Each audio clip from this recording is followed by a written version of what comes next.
Good evening, everybody. I'm very happy to have the opportunity to share some thoughts with you tonight. And my name is Rolando Rivera. I'm a urologist in Naples, Florida. And tonight I'm going to share with you some thoughts and discussions and some of the things that we deal with when it comes to bladder control issues and incontinence. So, very grateful for so many of you to take the time to listen to the discussion tonight. A little bit about myself.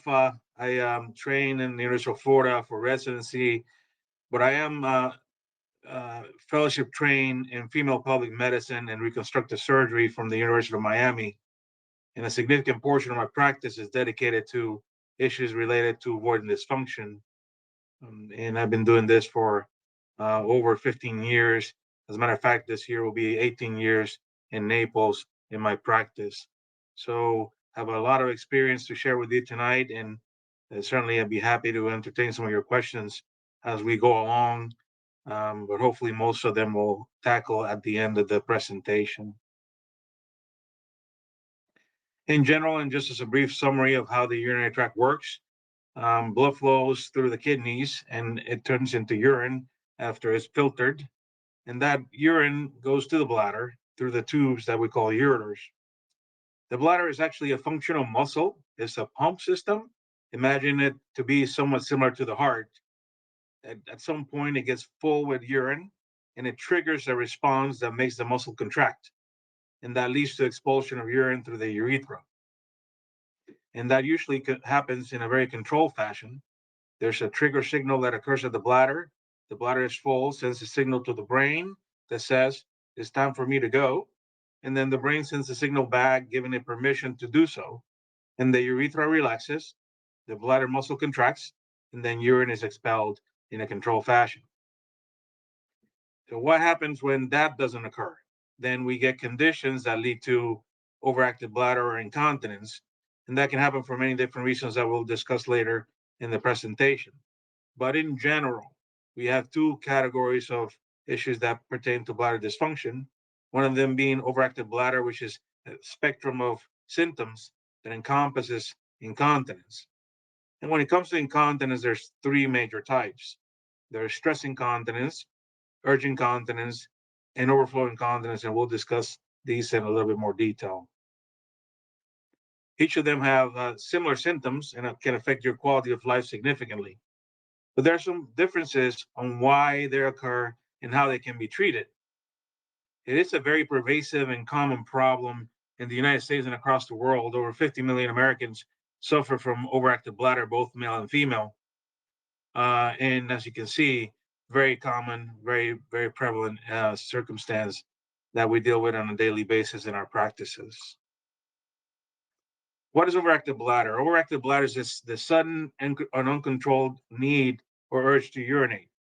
It's the name of a group of symptoms. It's not a disease, it's a constellation of symptoms that can include frequency, urgency, nighttime urination, urge incontinence, and such. A patient that has overactive bladder will have a bladder that doesn't hold urine normally. They suffer from the sudden urge to urinate, which cannot be controlled easily. By definition, most patients should be using the restroom more than 8 times a day. However, if you have urge related issues, even if you don't go to the restroom more than 8 times a day, the diagnosis of overactive bladder still applies. Many patients actually suffer from leakage as they can't make it to the restroom. Some may have problems urinating, and sleep can be disrupted sometimes more than 2 times per night. I get asked many times, or patients comment and tell me this if they think that this is in their head, if it's psychological, but it is not. It's an actual physiological event that occurs. It's associated to some interesting reflexes that are a little harder to understand, but are quite common and are real.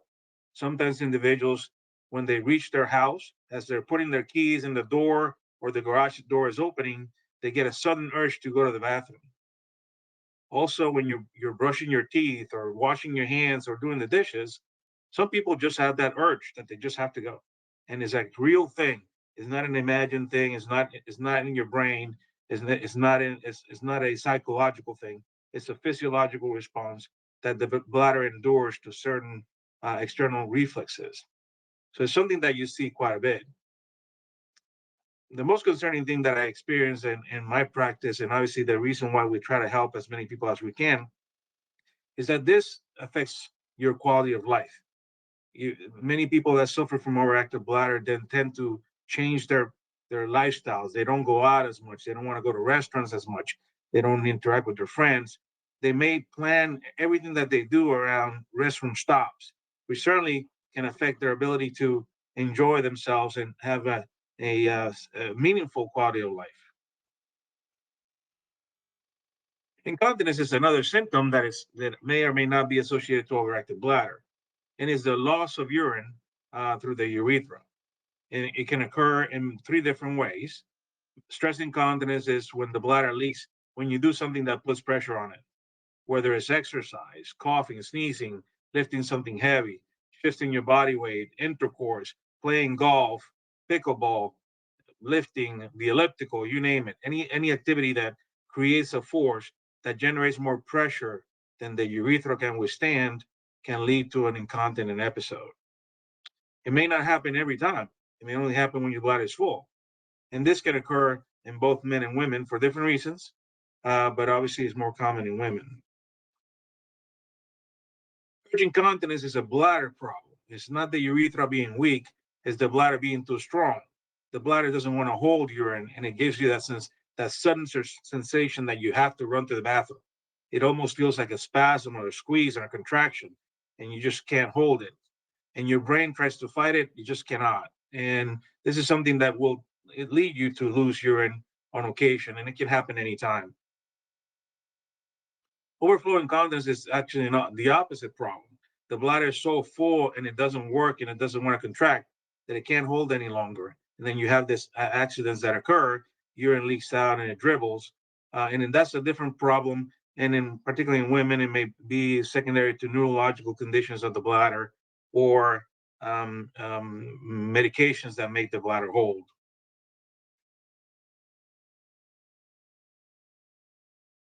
I'm sorry, I'm reading a question real quick, and I'll go back and make sure that I haven't addressed it.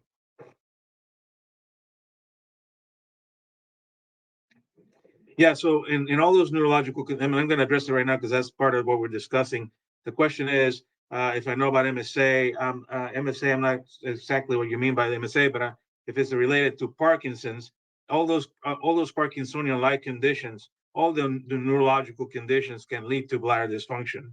It could be diabetes, it can be multiple sclerosis, it can be the spectrum of Parkinson's disease, it can be people that have had a stroke or back issues, spinal stenosis, for example. All those things can actually lead to bladder dysfunction because anything that disrupts the communication between the brain and the bladder can lead to issues with urination. So yes, it's very possible that people that have conditions that are Parkinson-like will have some issues pertaining to their bladder. And that can be assessed and it can be tested as well. So again, as we mentioned before, where the detrusal muscle contracts and pushes urine through the bladder, and that occurs in a very coordinated fashion. However, anything that damages or weakens the detrusal muscle can lead to issues with incontinence. And there's a list. And as I mentioned already, some of the spinal cord conditions and neurological conditions can cause or lead to incontinence, but also some of the other more common conditions such as diabetes, bladder cancer, any conditions of inflammation of the bladders, stones, recurrent infections can lead to issues pertaining to incontinence, diabetes as it relates to the neuropathy that diabetes causes. Sometimes the large amount of sugar in the bladder can irritate the bladder itself and cause issues with leakage and urgency. In men, enlargement of the prostate can lead to over enlargement of the bladder muscle, which also leads to overactive bladder. The loss of estrogen in women can affect the way the bladder works as well. The pregnancies and previous pelvic surgeries can also cause issues to the bladder that make it function in a poor fashion. Other things, medications, there are certain medications that affect bladder function. Some of them decrease the bladder contraction. Some of them increase the bladder contraction. There are many things that irritate the bladder: alcohol, caffeine, um, artificial sweeteners, and some individuals, spicy foods, citric foods can also cause the bladder to work inappropriately. And there are some specific drugs and medications that can dull the nerves and the signals to the brain. Obesity is more pertaining to the pressure placed on the bladder. And sorry, I lost my light there for a second. As we mentioned a second ago, Parkinson's disease, multiple sclerosis, conditions that are neurological, pregnancy and childbirth, I mentioned, injury to the bladder from radiation therapy for pelvic cancers, both in men and women, can affect the bladder function as well. And surgeries of different kinds, not only urological or gynecological, but also colorectal surgeries, previous colon surgeries can affect the way the nerves um, uh, function and the level of the bladder and the pelvis. Urinary tract infections, for obvious reasons, like the chronic inflammation of the wall, will lead to recurrent insults that will make the bladder work inappropriately as well. And if the bladder is dropped and is not working properly, it's not emptying properly, or there's a change in the angle of the bladder, that can also lead to issues with overactive bladder and incontinence. So when you go see your doctor, one of the things that we will do at some point is to examine you with a full bladder. Sometimes actually we like to do it with a partially full bladder or even empty to see how much resistance the urethra generates. And that's what we call a stress test. It's done sometimes in the stretcher. Sometimes we ask the patients to stand up to assess their degree of incontinence. And that's pertaining to stress incontinence. When it comes to urge incontinence, this is usually diagnosed mostly based on patient symptoms and their history. We always check a urinalysis to make sure that there's no infection or blood in the urine or some other reason that can explain the issue with the, uh, the incontinence. And when the problem is more complex um, and associated to previous surgeries, radiation, prolapse, we do very specialized tests of the bladder, and one of them is called urodynamics. What this test is basically like a stress test of the bladder, sort of like when you do your stress test for your heart. The doctor makes you kind of walk really fast to increase your heart rate. Well, the way that we stress the bladder is by filling it. We fill it at a certain rate and get to a point where you actually feel the urge to urinate, and that will tell us if the bladder is stressed, and it will start contracting inappropriately if the problem is associated to an overactive bladder muscle. And we can also test the same issues with the stress incontinence, as I mentioned before. We'll ask the patients to cough or sneeze to see if the urethra is patent or not, and the tone of the urethra can be measured as well. We also like to see how much urine is left in the bladder after a patient voids. That also helps us understand the voiding mechanics, because sometimes individuals empty their bladders completely, sometimes they not. And if they don't, that can also lead to frequent urination and incomplete urination as well. So that's some of the tests that we do in our office. Cystoscopy is the evaluation of the bladder with a thin tube that is done to evaluate for abnormalities of the urethra.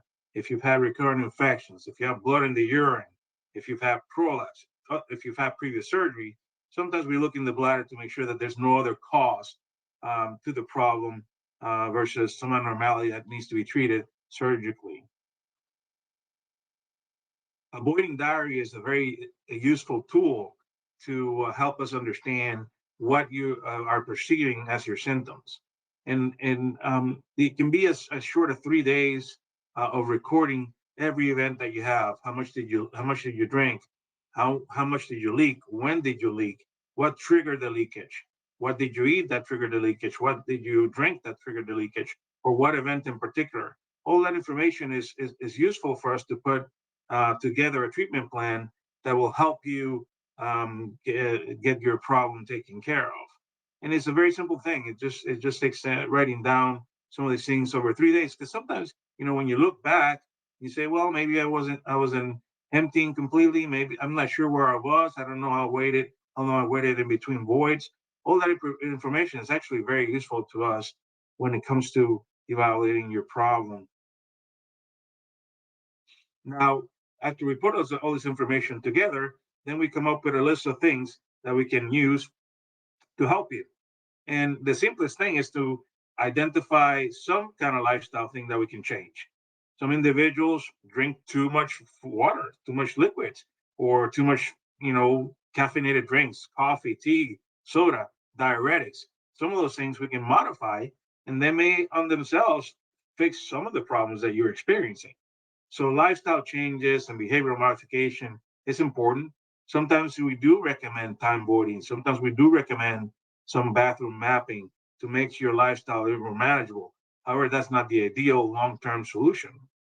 There are some therapies that can be done that are non-surgical, non-invasive, that go along with the lifestyle changes, and we'll talk about that. When it comes to overactive bladder specifically, there are medications, and there's two different categories of medications that we can use to treat this problem. And we call those second line therapies. Medications would be second line, lifestyle changes being the first line. And if we don't have success, then we do entertain sometimes, depending on the diagnosis and the problem. Sometimes we do the test on the front end. More often than not, we do the test on the back end if there's no response to the medication. And we talked about those tests. There are certain procedures that are available in patients that cannot tolerate medications, or the side effects are too much, or they just don't want to take medications because they haven't been effective in the past for different reasons.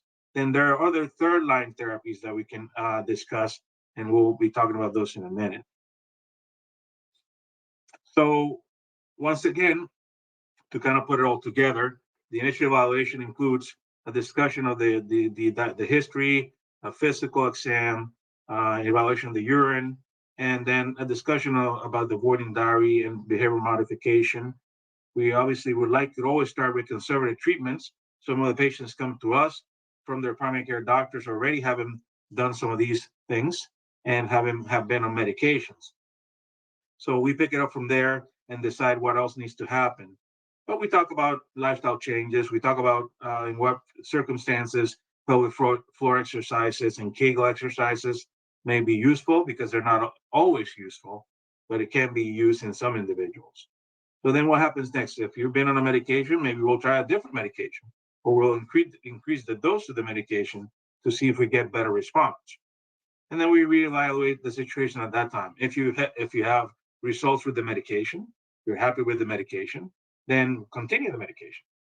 Now, the reality is that many patients in the United States, for different reasons, whether it's they get tired of it, they develop resistance to the medication, no longer works, or they just get in the donut hole and they can't afford the medication, there's a significant drop off of people that just stops taking the medication. And then we need to think about other strategies on how to help ameliorate the problem. But say that you taking one or two medications that just don't work, then we move on to evaluating the problem more thoroughly, with or without those tests, and then decide what would be the best next option for you. And there's the third line therapies that we're going to discuss here in a minute. In general, they encompass two categories. They encompass the management of the nerve or the control of the bladder. And I'll talk to you about those in a minute. But there are always options. There are things that we can try. Sometimes we have to use combination of things. We have to use a combination of medications with a third line therapy, et cetera, et cetera. So there's always something that we can come up with to try to help the problem. It may not necessarily fix it 100%, but at least try to make it more manageable. And the goal is to improve your quality of life as best as we can. So when it comes to lifestyle changes, I think I mentioned some of these already. The amount of fluids that you drink may affect the way that your bladder works. Your diet, I mentioned citric foods, spicy foods, the kind of alcohol that you ingest.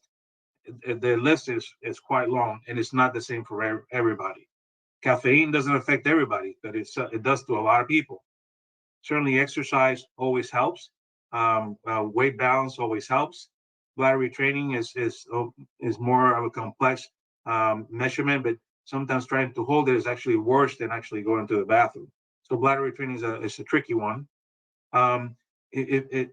Controlling the urgency is interesting in the sense that if you get the urge to go, if you actually rush to the bathroom, it actually makes it worse. Sometimes taking a deep breath and squeezing, doing like a pelvic, like a Kegel exercise, will decrease the urgency long enough to give you time to make it to the bathroom. Sounds somewhat counterintuitive, but it does work. It actually does help to some individuals to give them a few extra seconds to make it to the restroom versus rushing to the restroom, which actually it triggers the signal even more.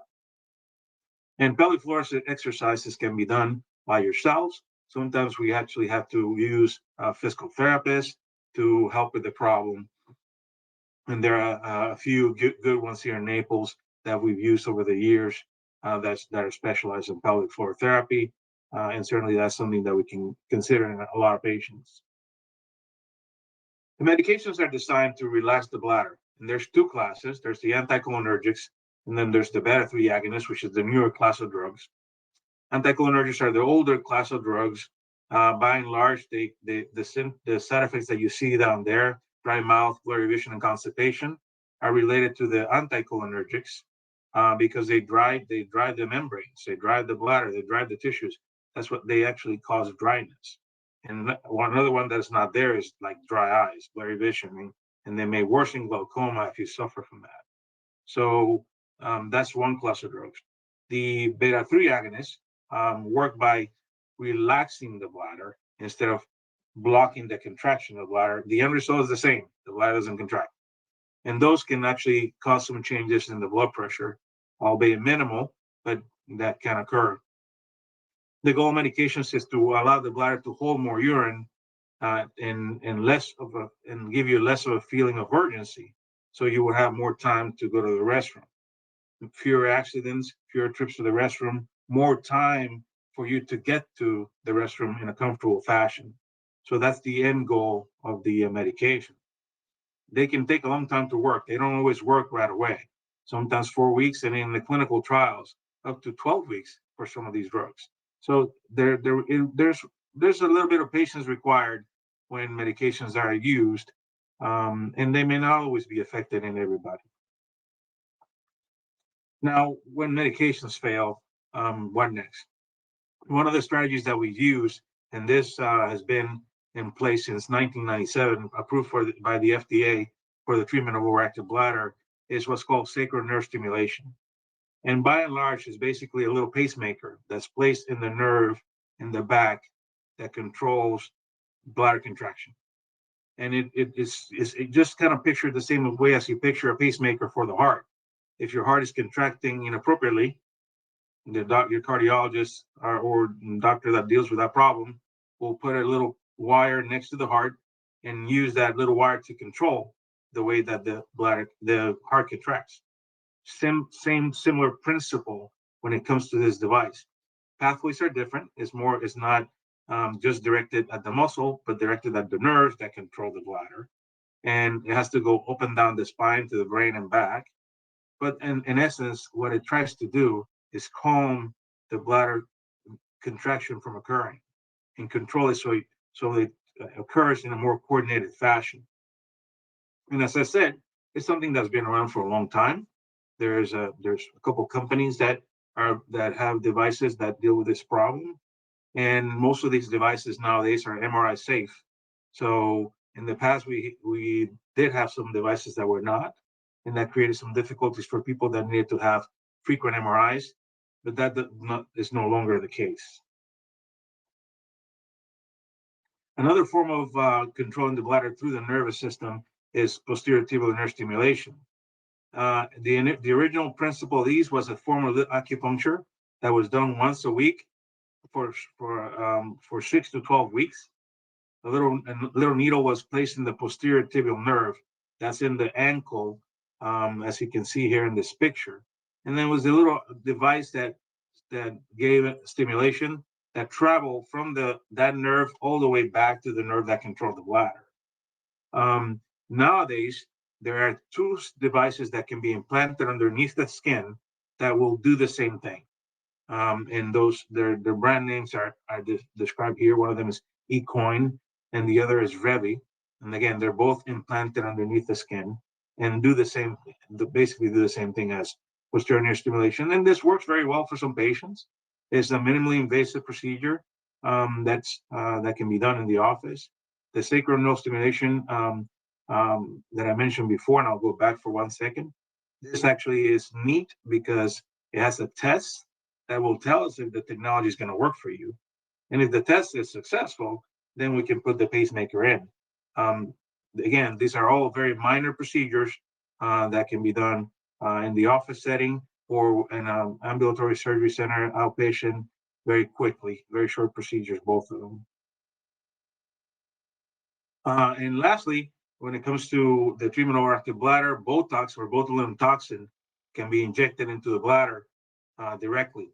And the dosing for overactive bladder in general is 100 units that can be done every 3 or 6 months. In some individuals, we use 200 units that can be injected every 3 or 6 months. This works a little differently. The way that the Botox works is a toxin that's produced by a bacteria that's harvested and purified, obviously, and is injected directly into the bladder, and it paralyzes the muscle in the area where you inject it. So there's a pattern of injection that occurs that can be done in the office, or it can be done with very light sedation. And we basically put a small needle into the bladder muscle and inject in small portions, the 100 or 200 units. And it's independent of what the problem is. It'll just paralyze the area of the muscle that you're injecting. And that's the upside, but also the downside of Botox. Once it's injected, it cannot be removed. It has to wear off. So if the bladder decides to be over paralyzed, which doesn't happen very often, but it can, there's nothing that we can do there's no antidote. Your body has to reabsorb it over time. In the majority of patients, the bladder has enough control and enough contraction that you'll still be able to empty your bladder properly. And when it wears off, it gets redone. So that's that's available for treatment of overactive bladder at this point in time. When it comes to stress incontinence, this is the leakage that occurs when you cough or sneeze, etc. The treatments are completely different because they're all directed at the urethra, at the strengthening of the urethra. And again, you can still use Kegel exercises for this. Pelvic floor physical therapy can be used for this. But the end goal is to make the urethra have more resistance. So when you cough or sneeze, it doesn't open up or release the liquid from your bladder. Over the years, many compounds have been used to inject the urethra to create a closure effect, sort of create resistance. So when you cough or sneeze or lift at something, urine won't come out. In the past, we used collagen, we use microcarbon fibers, silicone, etc. Those bulking agents created the resistance by having the body create an inflammatory response that would create scar tissue. Unfortunately, they didn't last very long, and they created an effect for a second, but then the body absorbed them in a different way, and they were not very long lasting. The newer agents, which one of them is Bulkamid, is an inert gel that's injected into the urethra, and it's basically like a filler. And the individuals that have cosmetic therapies, fillers in their lips or cheeks, is the same principle. It's an inert material that's injected, and where it's injected, it stays, and it can be molded, but it doesn't require a reaction from the body to hold its shape. So it's a very neat way of taking care of the problem. It's fairly effective. About 70% of women that are injected with Bulkamid have good results, and it's simple, and it doesn't require any recovery. Once you're up and about the next day, and you can do whatever, there's no restrictions. But it's not as good as surgeries for incontinence, and that's where the sling procedure comes into play. A sling is a material that's placed underneath the urethra to create a hammock, to create a support. So when you cough or sneeze, the urethra doesn't open up. And again, this is just for stress incontinence. And it's a surgically placed device, but it requires a recovery period and a restriction in your activities. But the success rate for the majority of patients from sling surgeries is very good. And that requires obviously an individual that's experienced in placing these devices or slings or materials underneath the urethra, and obviously requires some resting period and instructions and whatnot. And sometimes, it can be embellished by using Bulkamid if it's a little loose, et cetera, et cetera. But again, it's a surgical procedure. Again, minimal procedure, but a procedure nonetheless that requires some healing time before you can go back to your normal full activities. But the success rate of the majority of sling procedures should be 85% plus. So much better than the bulking agents. But again, nothing in medicine is 100%. What we're trying to do is give you the best quality of life and improve your ability to enjoy yourself without having to have to worry about wearing pads or diapers and having to look for every bathroom known to man. So, with that said, I think we're going to go to your questions here.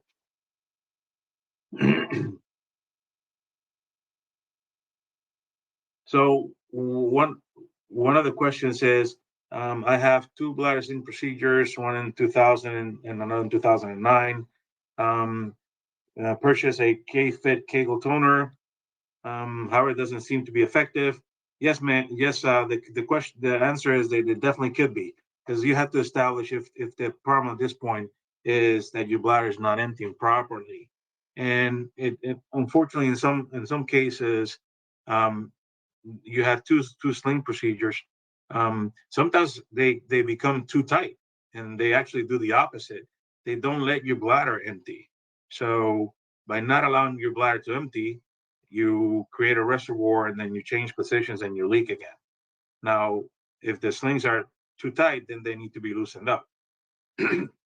If your bladder's dropped, excuse me, and that's what's creating the leakage, then yes, that's a different problem. So it is very possible that the sling has changed the way that your bladder works, and your voiding mechanics are different, and that needs to be evaluated by your urologist or urogynecologist.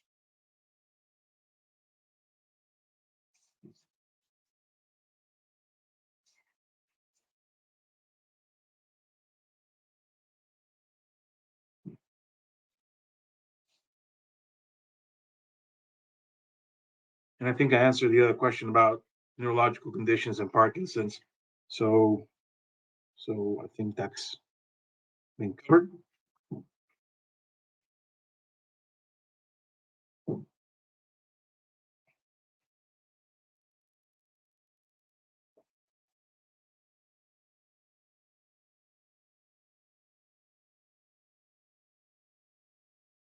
How safe is Gemtesa? That's another question. Let me go back here. Gemtesa is actually very safe. Its main um, um, side effect is that it may work too well, and there may be some issues with urinary tract infection, and in some individuals it can cause runny nose. The issue with the blood pressure is not as common with Gemtesa, so it is a very good drug.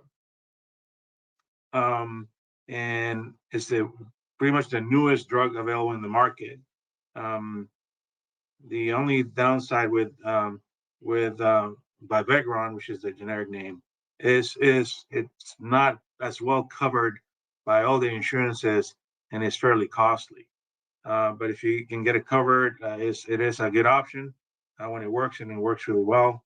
And it's a very long term, very safe long term option.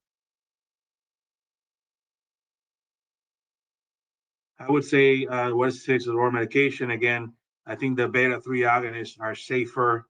They don't cause issues with memory loss or confusion, and as much as the anticholinergics did, they don't have the side effects of constipation, dry mouth, etc. So I would say that the beta 3 agonists are safer.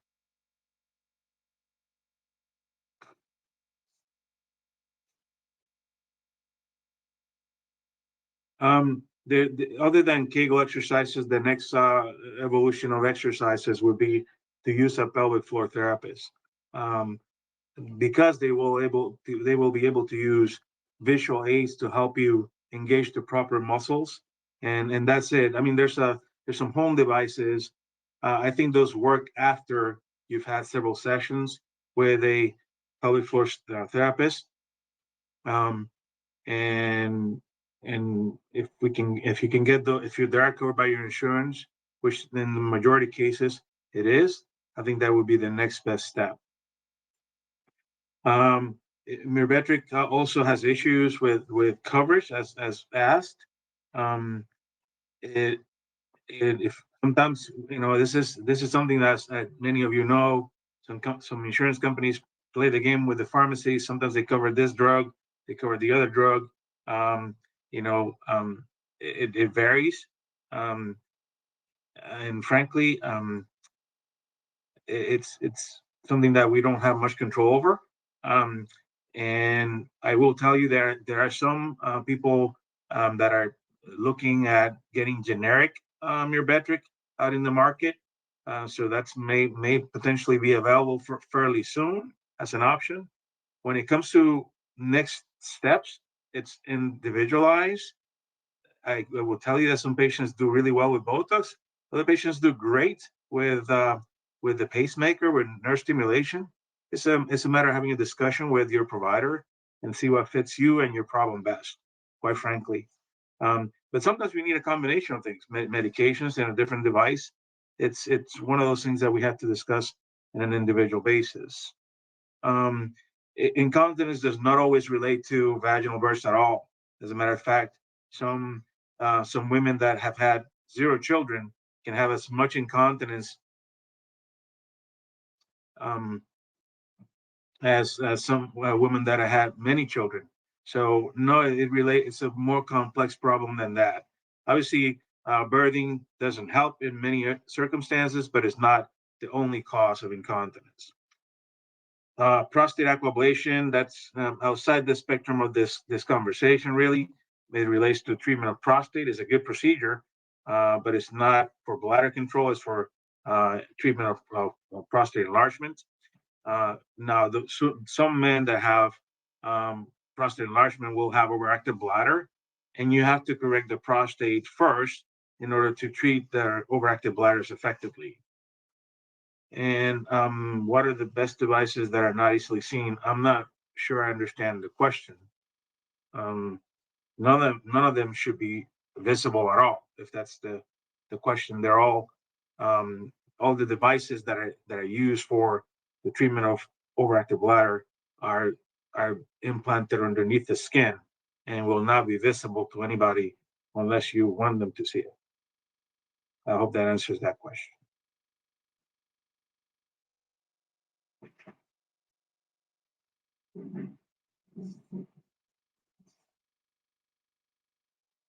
Well, thank you all for your attendance tonight. I hope this helped.